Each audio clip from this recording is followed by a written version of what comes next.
যদিও ছোট ছোট সূরা হয়, কিন্তু তার ভিতরে অনেক মণি মুক্তা আল্লাহ সুবহানাহু ওয়া তাআলা রেখে দিয়েছেন।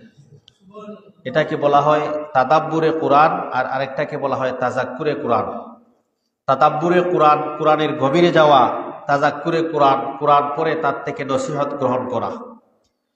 কোরআন পড়ে তার থেকে নসিহত গ্রহণ করা, তার নাম হলো তাজাক্কুরে কোরআন।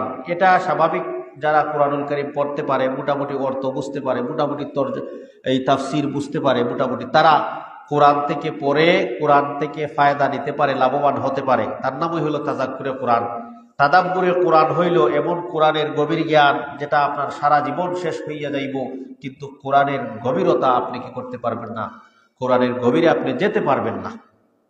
এজন্য আল্লাহ সুবহানাহু ওয়া তাআলা কোরআনুল কারীমের একটা আয়াতের মধ্যে বলেছেন, ওয়ালাকাদ ইয়াসসারনাল কোরআন ফাহাল মিন মুদ্দাক্কির। কোরআনকে আমি সহজ করে দিয়েছি। এর অর্থ হলো কোরআন থেকে নসিহত করা সহজ, কোরআন থেকে নসিহত নেওয়া একেবারেই সহজ। ওটাকে আল্লাহ বলেছেন ওয়ালাকাদ ইয়াসসারনাল কোরআনা ফাহাল মিন মুদ্দাক্কির। কোরআন নসিহতের জন্য কোরআনকে আমি সহজ করে দিয়েছি, আসেনি কেউ তার থেকে ফায়দা নিবে, তার থেকে নসিহত গ্রহণ করবে। তো এটার নাম হলো তাজাক্কুরে কোরআন। আর তাদাব্বুরে কোরআন হলো কোরআনের গভীরে যাওয়া, যার একটা উদাহরণ হলো মুফাসসিরিনে কেরাম তাফসীর লেখেন 20 খণ্ড 30 খণ্ড তাফসীর আসেনি না নাই?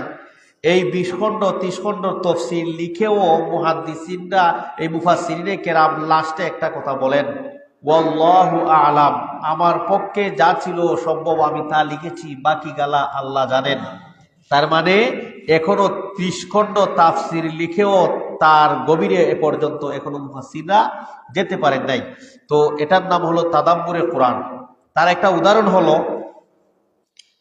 পানির উপরে যদি আপনি একটা তেলের বোতলকে কেটে আপনি পানির উপর ছিটিয়ে দেন, পুরা 2 লিটার 5 লিটার তেল আপনি এই পুষ্কুনির মধ্যে ছাড়েন, বা একটা তেলের ড্রাম সাগরে পড়ে গেল, সমস্ত তেল, আপনারা বলেন ওই তেল কি সাগরের গভীরে যাবেনি না উপরে ভেসে থাকবে? উপরে ভেসে থাকবে, কারণ তেল সাগরের গভীরে যেতে পারে না, পানির উপরে ভেসে থাকে। তাইলে পানির উপরে যদি ভেসে থাকে, বোঝা যায় তেল সাগরের গভীর পর্যন্ত যেতে পারে না। যেটা ভেসে রয়েছে, যেটা দেখা যায়, যেটা দ্বারা ফায়দা দিতে পারবেন যদি এখান থেকে পানিকে আলাদা করে মেশিনের মাধ্যমে, ওটার নাম হলো উপরে যেটা থাকে। তো সেই কোরআন থেকে পড়ে আপনি ফায়দা গ্রহণ করতে পারবেন, নসিহত নিতে পারবেন, তার নাম হলো তাদাক্কুরে কোরআন। যেভাবে তেল সাগরের গভীরে পৌঁছতে পারে না, এমনইভাবে মানুষ কোরআনের গভীরে একেবারে যেতে পারবে না, তার নামই হলো তাদাব্বুরে কোরআন। যদিও সহজ হয় সূরাটা, যদিও একেবারেই সহজ, কিন্তু তার গভীরতা এত বেশি, তার গভীরতা এত বেশি। আমরা ইনশাল্লাহ 2 খুতবা আলোচনা করছি, হয়তো এই খুতবায় শেষ হবে না, সামনের খুতবায়ও ইনশাল্লাহ এই আলোচনা থেকে যাবে। এজন্য সম্মানিত মুসল্লিন কিরাম খুব গভীর মনোযোগ দিয়ে শুনবেন ইনশাআল্লাহ। আল্লামা রাজি, ফখরুদ্দিন রাজি রাহিমাহুল্লাহ উল্লেখযোগ্য জলিলুল কদর একজন তাবী ছিলেন, বড় একজন তাবী। উনি এই সূরা সম্পর্কে, অর্থাৎ সূরা আসরের যে প্রথম আয়াত ওয়াল আসর, এই সম্পর্কে উনি বলেছেন একটা সুন্দর কথা। উনি বলেন, কালাল আল্লামাতুর রাজি আত-তাবিঈ, উনি একজন তাবী ছিলেন রাজি, উনি তাফসীরের কিতাব লিখেছেন। উনি বলেন বিসূরাতিল আসর, সূরা আসর সম্পর্কে উনি বলেন প্রথম আয়াত সম্পর্কে, ইন্না হাদিহিল আয়া ফিহা ওয়াঈদুন শাদীদুন, এই আয়াতের মধ্যে মারাত্মক ধরনের ভয়ভীতি রয়েছে, মারাত্মক ধরনের ওয়াজ রয়েছে, নসিহত রয়েছে। প্রথম যে সূরা আসরের প্রথম আয়াত ওয়াল আসর, আইন সাদ রা 3টা অক্ষরের আয়াত। ওয়াল আসর যেটা ওয়াও এবং আলিফ লাম, এটা মূল অক্ষর না, কিন্তু আসর শব্দ যেটা, এটা মূল অক্ষর। আল্লাহ এই 3টা মূল অক্ষরের 3টা শব্দের মধ্যে এমন এমন বিষয় রেখে দিলেন, যেটা আল্লামা ফখরুদ্দিন রাজি রাহিমাহুল্লাহ বলেন, ইন্না হাদিহিল আয়া ফিহা ওয়াঈদুন শাদীদুন বিআন্নাল্লাহ তাআলা হাকামা বিল খাসরি। আল্লাহ সুবহানাহু ওয়া তাআলা এই আয়াতের মধ্যে মানুষের ক্ষতিগ্রস্ত হওয়া, মানুষের ধ্বংস হওয়ার বিষয় কি করেছেন? আলোচনা করেছেন।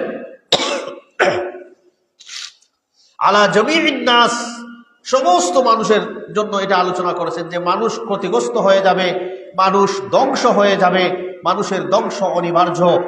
কিন্তু ইল্লা মান কানা আতিয়ান বিহাদিহিল আশিয়া আরবাআন, যার কাছে এই চারটা জিনিস থাকবে, যে ওই চারটা জিনিসের সম্পাদন করবে সে ধ্বংসের মুখোমুখি হবে না, সে ধ্বংসের সম্মুখীন হবে না, তাকে আল্লাহ ধ্বংস করবেন না, সে ধ্বংস হবে না, তার আখিরাত ধ্বংস হবে না।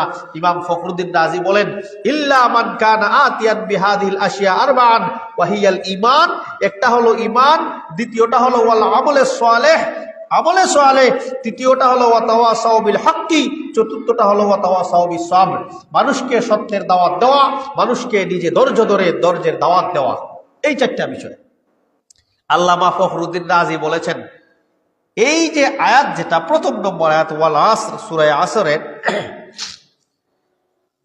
এটার মধ্যে অনেক ভয়ভীতি রয়েছে, কিন্তু যারা চারটা গুণ যেই সমস্ত মানুষের কাছে থাকবে তাদের জন্য কোনো ভয় নাই, তারা ক্ষতিগ্রস্ত হবে না, বরং তারা লাভবান হবে। তো সম্মানিত মুসল্লিন কিরাম, তো বলছিলাম এই কোরআন থেকে যে আমরা ফায়দা গ্রহণ করব, দুইভাবে ফায়দা নেওয়া যায়। একটা হলো তাদাব্বুরে কোরআনের মাধ্যমে, আরেকটা হলো তাজাক্কুরে কোরআনের মাধ্যমে। তো আমরা এটা থেকে নসিহত গ্রহণ করব, তাজাক্কুরে কোরআন এটা গ্রহণ করব। তো সম্মানিত মুসল্লিন কিরাম,